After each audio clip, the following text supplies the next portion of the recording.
여러분에게 하나님은 어떤 분이십니까? 하나님은 전지하신 분, 또 전능하신 분, 하나님 우리의 연약함, 또 우리의 필요를 다 아시는 분이십니다. 그리고 그 필요를 채워주실 수도 있습니다. 그런데 왜 우리는 기도를 해야 합니까? 그럼 가만히 있으면 되지, 다 아시니까 왜 굳이 시간을 내시면서까지 이 밤에 나오셨습니까? 세상 사람들이 보면 얼마나 어리석습니까? 새벽에도 가고 수요일에도 가고 기도는 왜 하는데? 하나님이 전지하시다며, 전능하시다며. 여러분은 뭐라고 대답하시겠습니까? 듣고 보니 그러네, 다음 주부터 기도하러 안 갈란다 하시면 안 됩니다. 한국 사람 말은 끝까지 들어야 되죠. 여러분, 이것이 늘 고민이었습니다. 하나님은 전지하신 분, 전능하신 하나님, 내 필요를 아시는 하나님, 참 좋으신 하나님, 사랑의 하나님, 내 아버지. 그런데 왜 나는 기도를 해야 할까? 어렸을 때 이게 바로 저의 의문이었습니다. 그런데 성경을 읽다가 하나님이 말씀해 주셨습니다. 에스겔서 36장 37절인데 제가 읽겠습니다. 주 여호와께서 이같이 말씀하셨느니라. 그래도 이스라엘 족속이 이같이 자기들에게 이루어 주기를 내게 구하여야 할지라. 내가 그들의 수요를 양떼같이 많아지게 하되. 하나님께서 에스겔에게 이스라엘 백성들의 회복을 이야기하시고 설명하시면서 그래도 이스라엘 족속이 이와 같이 자기에게 이루어 주기를 구하여야 한다. 그래, 내가 다 해줄 거야. 걱정하지 마. 염려하지 마. 그러나 그래도 너희는 내가 이렇게 해주기를 구해야 한다. 근데 왜 그렇게 해야 되는지는 설명을 안 해주셨어요. 뭐 믿고 해라면 그냥 어쩔 수 없이 하는데, 주님 그래도 좀 알고 싶습니다. 왜 하는지 알고 싶습니다. 하나님 다 아시잖아요. 다 하실 수 있잖아요. 왜 우리는 그래도 기도하셔야 될까요? 오늘 본문은 우리가 아주 잘 아는 말씀입니다. 기도에 대해서 자주 들었던 말씀입니다. 항상 기도하고 낙심하지 말아야 할 것을 비유로 말씀하시면서 이렇게 말씀하셨습니다. 한 나쁜 재판관이 있었습니다. 억울한 일을 당한 과부가 이 재판관을 찾아갑니다. 억울한 일을 풀어주세요. 내가 억울한 일을 당했습니다. 이 억울한 일을 풀어주세요. 아니다, 나는 악하거든. 집으로 돌아가라. 그래도 계속 갑니다. 계속 찾아갑니다. 그래서 이 재판장이 생각합니다. 내가 이 여자를 가만히 놔둬버리면 이 여자가 죽을 때까지 나를 찾아와서 나를 귀찮게 하겠다. 그래서 내가 이 여자의 원한을 들어줘야겠다 라고 하면서 이 원한을 풀어줍니다. 예수님께서 뭐라고 말씀하셨습니까? 악한 재판장이라도 이 여인이 이렇게 강청하여 오니까 들어줬지 않느냐?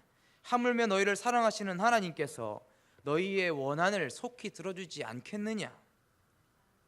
이렇게 설명합니다. 이 본문 속에서 과부가 재판관을 계속 찾아가고 자기의 억울함을 풀어달라고 호소하고, 그것이 무엇이겠습니까? 1절에 항상 기도할 것을 비유로 말씀하셨다 하시니까 이 여인의 간청은 뭐겠습니까? 기도입니다. 기도. 이거는 하나님께 기도하는 것이죠. 근데 이 본문에서 아주 중요한 메시지가 있습니다. 8절입니다. 같이 한번 읽어보겠습니다. 내가 너희에게 이르노니 세상에서 믿음을 보겠느냐 하시니라. 세상에서 뭘 보겠느냐고요? 믿음을 보겠느냐. 여러분, 이게 이상하지 않습니까? 안 이상합니까? 저만 이상합니까? 앞에서 말씀하신 거랑 뒤에서 말씀하신 거랑 다르지 않습니까? 그러나 인자가 올 때 이렇게 기도하는 여인이 있겠느냐, 이렇게 말하면 이해가 되는데, 인자가 올 때 세상에서 뭘 보겠느냐고요? 믿음을 보겠느냐. 이 여인이 앞에서 이야기할 때 나는 하나님을 믿습니다, 나는 주님을 믿습니다 라든지 나는 재판장이 제 청을 들어주실 줄 믿습니다, 이렇게 말한 적이 있습니까? 그렇게 말하지 않았습니다. 믿음의 믿자라도 있습니까? 믿음의 미음이라도 있습니까? 없습니다. 이 여인은 그저 강청하여 매달린 것밖에 없습니다. 나의 원한을 좀 풀어주세요. 내 원한을 풀어주세요. 그런데 이 여인이 했던 것은 따지자면 기도하는 것밖에 없었다라는 거죠. 비유로 따지자면 말이죠. 그런데 예수님께서 그 비유를 풀어서 설명하실 때 뭐라고 하셨냐면 믿음이다. 우리의 기도가 믿음이다 라고 하시는 겁니다. 여기에 가장 중요한 성경적 원리가 담겨져 있고 기도의 원리가 담겨져 있습니다. 그렇다면 여인이 이렇게 기도했듯이 우리가 오늘 밤에 같이 모여서 기도하는 것을 주님은 뭐라고 말씀하실까요? 뭐라고 인정해 주시겠습니까? 믿음이다. 믿음이라고 인정해 주신다 이 말입니다. 주님 말씀하셨습니다. 인자가 올 때에 세상에서 믿음을 보겠느냐? 인자가 올 때 이렇게 기도하는 사람을 보겠느냐? 마지막 날이 가까우면 가까울수록 이렇게 기도하는 사람들이 있겠느냐? 많다는 말입니까? 적다는 말입니까? 적다는 말이죠. 여러분 그런 것 같습니까? 새벽 기도가 왜 생기고 수요 기도회가 왜 생기고 우리 교회는 없지만 금요 기도회가 왜 생겨났을까요? 심지어 새벽 기도는 우리나라에만 있는 아주 특별한 문화입니다. 주님을 만나고 싶어서, 주님과 교제하고 싶어서 우리 믿음의 선배들이 주일 하루만으로는 성취가 않은 거죠. 한국 교회 역사를 쭉 훑어보면 얼마나 유별나게 기도했는지를 알 수 있습니다. 근데 시간이 가면 갈수록 기도하는 무리가 적어집니다. 놀러 가자 하면 신기하게 진짜 많이 옵니다. 근데 이상하게 기도하러 가자 하면 안 옵니다. 목적지가 기도원이냐 꽃밭이냐에 따라서 참여하는 인원이 많이 달라지죠. 가면 갈수록 기도하는 사람들이 적어진다 이 말입니다. 왜 점점 시대가 지나면 지날수록 기도하는 무리들이 적어질까? 우리의 본성은 하나님을 향해서 언제나 독립 본성을 갖게 됩니다. 아이들을 키우다 보면 이게 무슨 말인지 이해가 되실 겁니다. 아이들이 갓난아이였을 때 엄마의 도움 없이는 자랄 수가 없죠. 젖을 줘야 되고 기저귀를 갈아줘야 되고 케어해줘야 됩니다. 이 아이는 그 엄마의 사랑과 보살핌을 당연하게 받아들입니다. 근데 이 아이들이 커가면 커갈수록 아이들은 엄마를 향해서 또 아빠를 향해서 독립 본성을 보이게 됩니다. 혼자 먹지 못하고 다 흘리는데도 불구하고 20%만 입으로 들어가고 80%는 다 땅에 떨어지고 옷에 묻는데도 불구하고 혼자 하겠다 이야기합니다. 나중에는 옷도 혼자 입겠다 이야기하고 옷도 혼자 고르겠다 이야기합니다. 제가 얼마 전에 가족들과 어디를 가는데 아내가 둘째 아이 양말을 짝짝이로 신겨왔습니다. 그래서 제가 이게 뭐야? 이렇게 물어보니까 굳이 자기가 양말을 이렇게 골랐다고 그래서 신겼다고 그랬습니다. 그렇게 이 아이는 독립본성을 키우고 있는 거죠. 나중에 청소년이 되고 사춘기가 되면서 부모님들이 아이들을 굉장히 힘들어하고 있는 이유는 아이들은 자기 영역을 확보하려고 하고 엄마 아빠는 아직까지 그 영역을 내어주기가 힘들기 때문에 내가 조금 더 그 영역을 가지고 가고 싶기 때문에 갈등이 생기고 자녀가 사춘기 때 고생을 하는 거죠. 사회학적으로 보면 이런 독립본성을 키워나갈 때 그것을 성숙이고 성장이다라고 이야기합니다. 요즘에 신조어 중에 헬리콥터 마음이라고 있습니다. 자녀 주위를 헬리콥터처럼 이렇게 맴돌면서 모든 일을 간섭하다 보니까 아이의 자립성을 망치는 부모를 이야기할 때 헬리콥터 맘이다 이렇게 이야기하죠. 이와 유사한 단어로는 아주 오래전에 마마보이라고 있습니다. 우리는 어느 정도 나이를 먹어가면 스스로 독립을 해야 하고 또 그것을 성숙이고 성장이다 이렇게 불러왔습니다. 그러나 영적으로 보면 성장과 성숙은 독립이 아니고 의존입니다. 이 말이 이해가 되십니까? 영적으로 볼 때 성장과 성숙은 독립이 아니고 뭐라고요? 의존이다. 어떤 것이 하나님 앞에서 성숙한 모습이냐? 아버지, 하나님, 나 이거 할 줄 압니다. 이런 거는 저 혼자도 충분해요. 만약 이런 이야기를 제가 제 자녀에게 들었다면 아유 녀석 참 많이 컸구나, 많이 성장했구나 라고 느낄 테지만 하나님은 다릅니다. 하나님, 나는 아무것도 할 수가 없습니다. 주님의 지혜가 없으면 나는 아무것도 모릅니다. 하나님, 오늘도 저에게 은혜 주시지 않으면 나는 온전히 살아갈 수가 없습니다. 하나님, 나에게 임하는 주님의 능력이 없으면 나는 한순간도 못 섭니다. 하나님 도와주세요. 하나님 살려주세요. 오늘도 나의 연약함을 고백하고 나의 무력함, 나의 부족함을 고백하며 하나님의 도우심과 은혜가 내 인생 가운데 뚫고 들어오기를 기도하고 간구하는 모습이야말로 하나님이 보시기에 성장이요 성숙임을 믿으시기 바랍니다.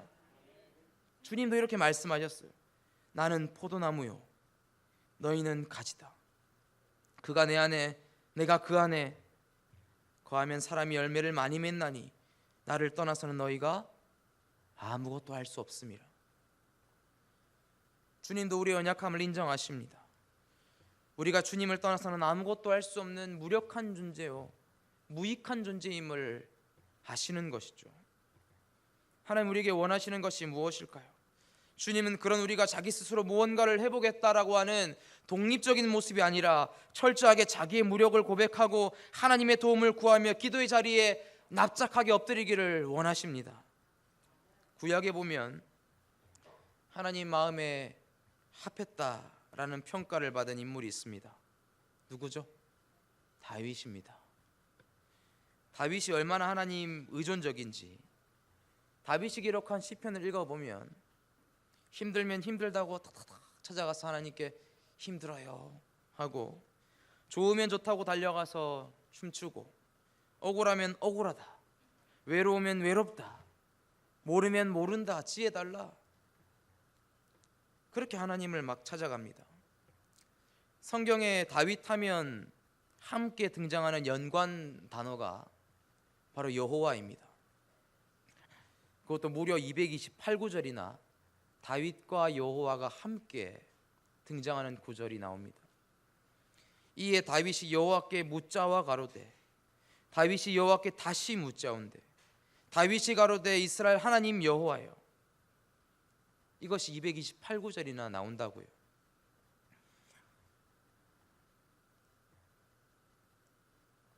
우리는 때론 이렇게 생각합니다. 보통 기도하면 굉장히 수동적인 태도로 알고 있지 않습니까? 나는 아무것도 안 하고 있고 그냥 가서 기도하면 기도하고 막. 그런데 우리가 기억하셔야 될 것은 하나님께 의탁하는 태도야말로 우리 하나님의 자녀들이 가장 적극적으로 감당해야 될 순종의 태도입니다. 믿으십니까? 그것이 하나님이 보실 때 성장이고, 하나님을 의탁하는 것이 성숙이고, 하나님이 우리를 통해 보기를 원하시는 믿음임을 기억하시기 바랍니다. 우리가 하나님께 믿음을 보여야 하는 이유가 무엇입니까?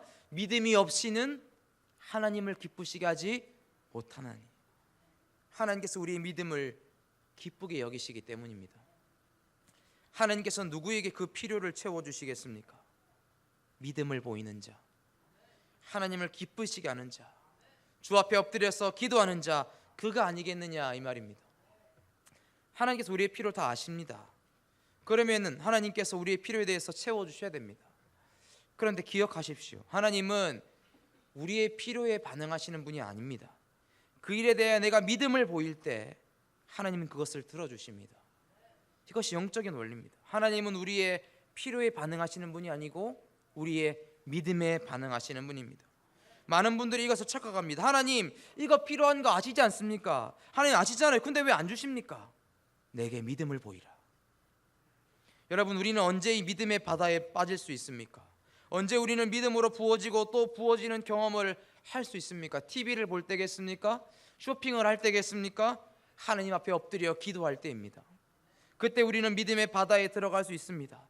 기도하고 또 기도하고 기도할 때 어느 순간인가 말할 수 없는 믿음이 내 영혼을 덮습니다. 말할 수 없는 평강이 내 영혼을 덮어버립니다. 그리고 우리는 그 기도의 자리에서 일어납니다. 문제가 다 해결됐습니까? 병이 다 나았습니까? 돈이 들어왔습니까? 아직 아무 일도 진행되지 않았고 그 일은 여전히 남아있고 그 일은 해결돼야 되고 아직도 사람이 와야 되고 아직도 돈이 들어와야 되고 아직도 남아있는 일들이 여전히 남아있지만은 나는 그 기도의 자리에서 일어납니다. 왜요? 주님이 내게 믿음을 주셨기 때문입니다. 그래서 마음에 평안이 있는 것이죠. 하나님은 오늘 밤 우리의 믿음이 쌓이기를 기다리십니다. 다시 말씀드리면 우리의 기도가 쌓이기를 원하시는 것이죠. 그래서 오늘 밤은 그것을 위해서 엎드리십시오. 여러분이 엎드리는 그 기도의 제목이 무엇인지 저는 알지 못합니다. 그러나 주님은 아시거든요. 딱 채워지면 던져주실 텐데 채워지지 않으니까 조금만 더 해라, 조금만 더 해라.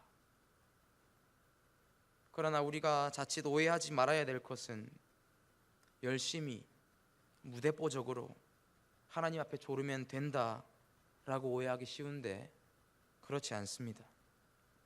이 과부가 자기의 억울한 사정을 탄원하죠. 재판관이 불의하지만 이 과부가 포기하지 않고 아주 끈질기게 재판관이 견디지 못할 정도로 자기의 사정을 탄원합니다. 그러자 이 재판관이 들어줬습니다. 이 기도의 비유를 들어보면 마치 기도라는 것이 하나님께서는 들어줄 마음이 없는데 우리가 간절히 조르면 하나님께서 마지못해서 억지로 들어주시는 거구나. 아, 그렇구나. 결국 기도는 하나님의 팔을 비틀어 버리는 거구나. 오해하기 쉬운데 예수님이 가르쳐준 이 기도는 초점이 거기에 있지 않습니다. 저와 여러분의 집요함에 있는 것이 아닙니다. 저와 여러분의 끈질김에 있는 것이 아닙니다. 한 번씩 기도에 착각을 하고 계시는 분들을 만날 때가 있습니다. 40일, 100일 철회 작전 기도하면 이런 기도 제목은 응답된다. 확신을 갖고 말씀하시는 분들이 계세요. 며칠 금식하면 하나님이 들어주실 거 기한을 조금 더 앞당길 수 있다. 여러분 그렇습니까? 작전 기도, 금식 기도 다 소중합니다. 하면 개인적으로 또 영적으로 굉장히 큰 도움과 유익을 줍니다.